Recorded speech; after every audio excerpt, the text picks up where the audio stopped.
네, 확률과 통계 5분 증명입니다. 오늘은 7번째 시간이고요.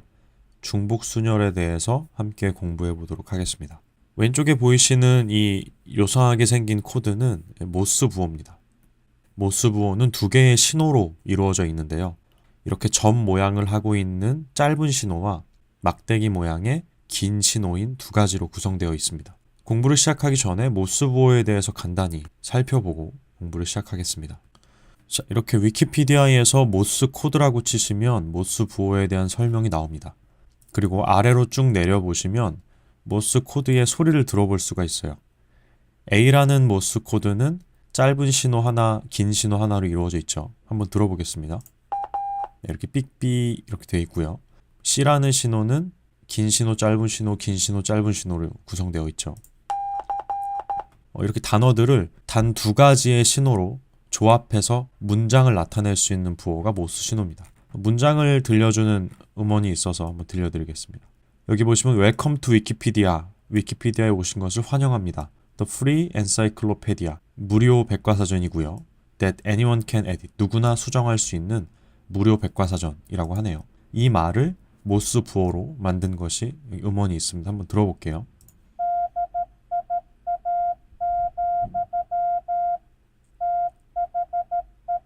네, 어차피 우리는 알아들을 수 없지만 기념 삼아서 한번 들어봤습니다. 네, 다시 본론으로 돌아가서 중복순열을 설명드리도록 하겠습니다. 중복순열을 설명하는데 모스 부호가 등장한 이유를 지금부터 말씀드릴 건데요. 이런 경우가 있을 겁니다. 우리가 두 자리의 모스 부호를 만들려고 하는데 몇 개의 모스 부호를 만들 수 있을까라는 것을 계산하고 싶을 때가 있을 거예요. 한번 계산해보죠. 짧은 신호 두 개로 이루어진 모스 부호가 있을 수 있고요. 짧은 신호, 긴 신호, 긴 신호, 짧은 신호, 긴 신호 두 개로 이루어진 모스 부호가 있을 겁니다. 이렇게 두 자리의 모스 부호로 만들 수 있는 문자의 개수는 총 4개가 됩니다. 모스 부호가 2개일 때는 이렇게 셀 수가 있는데요. 모스 부호가 5자리가 되었다고 해봅시다. 세기가 조금 빡세졌죠. 이때부터는 우리가 셀 수 없고 순열의 원리를 이용해서 간단히 계산을 해줘야 됩니다. 그러면 이 2개짜리 예제로 원리를 한번 파악해 보겠습니다. 이 첫 번째 자리에 짧은 부호가 왔다고 해볼게요. 이때 두 번째 자리에 올 수 있는 부호는 짧은 것과 긴 것입니다. 첫 번째 자리에 긴 부호가 왔을 때도 두 번째 자리에는 짧은 부호와 긴 부호가 올 수 있어요. 그래서 첫 번째 자리에 올 수 있는 부호의 개수가 2개일 때 두 번째 자리가 생기면서 만들 수 있는 전체 부호의 개수는 2배로 증가합니다. 만약에 한 자리가 더 추가됐다면 이 각각의 부호들이 또 2개로 갈라져서 전체 부호의 개수는 2배가 됐을 겁니다. 5자리에 한번 적용을 해보죠.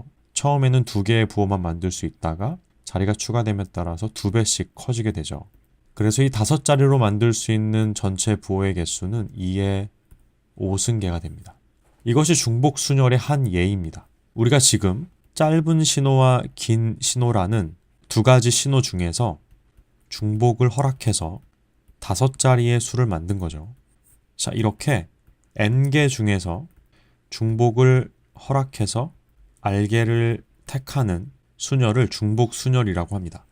이번에는 조금 복잡한 예제로 가보겠습니다. 함수 예제인데요. 함수의 특징은 다들 잘 알고 계실 거라고 생각합니다. 함수는 정의역이 반드시 하나의 함수값을 가져야 하죠.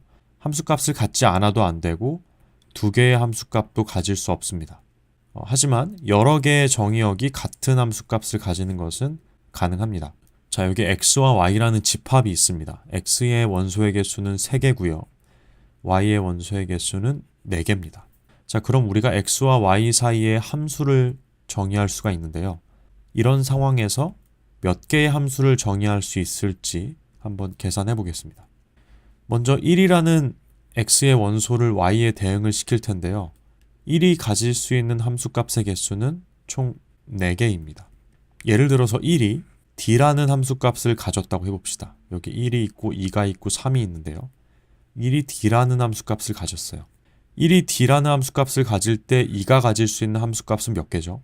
dbca의 4개입니다. 1이 b라는 함수값을 가졌을 때도 2는 4개의 함수값을 가질 수 있고요. 1이 c라는 함수값을 가질 때 그리고 a라는 함수값을 가질 때도 2는 4개의 함수값을 가질 수 있습니다.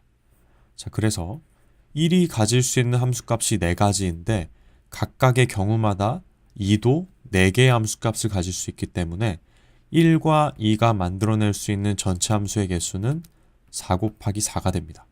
3이 추가되면 여기에 4가 더 곱해지겠죠. 그래서 지금 이 상황에서 만들 수 있는 함수의 개수는 4의 3승이 됩니다.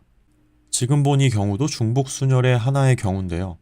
중복순열의 정의를 이용해서 한번 표현을 해봅시다. 중복순열의 정의가 n개 중에서 중복을 허락하여 r개를 택하는 것이었죠. 여기서는 n개에 y가 들어갈까요? x가 들어갈까요? 여기서는 n개에 y인 4개가 들어갑니다. 4개 중에서 중복을 허락해서 3개를 택하는 거죠. 이렇게 이해하시면 됩니다. x에 1, 2, 3이 있고요. 이 3개의 자리에다가 d, b, c, a를 중복을 허락해서 배열하는 것입니다. 4가지가 올 수 있고 4가지가 올 수 있고 4가지가 올 수 있으니까 4의 3승이 됩니다. 자, 이 상황에서 한 가지 큰 위험이 있습니다. 이런 학생들이 있을 수 있어요. 정의역이 3개고 공역이 4개일 때 만들어낼 수 있는 함수의 개수가 4의 3승이었으니까 정의역이 a개고 치역이 b개일 때 만들 수 있는 함수는 b의 a승이구나 라고 암기를 해버리면 큰일 납니다. 암기를 해야 되는 경우가 있어요. 근해 공식 같이 우리가 매번 증명하는 것이 비효율적인 경우에는 암기를 해서 문제를 푸는 게 맞습니다. 하지만 당연히 근해 공식을 유도할 수 있는 상태여야겠죠. 그런데 이런 경우는 우리가 직관의 영역으로 풀 수 있는 겁니다. 이 문제가 다음에 또 나와도 지금 거친 이 과정을 조금 빨리 거쳐서 4의 3승을 도출해내는 것이 맞는 방법이에요.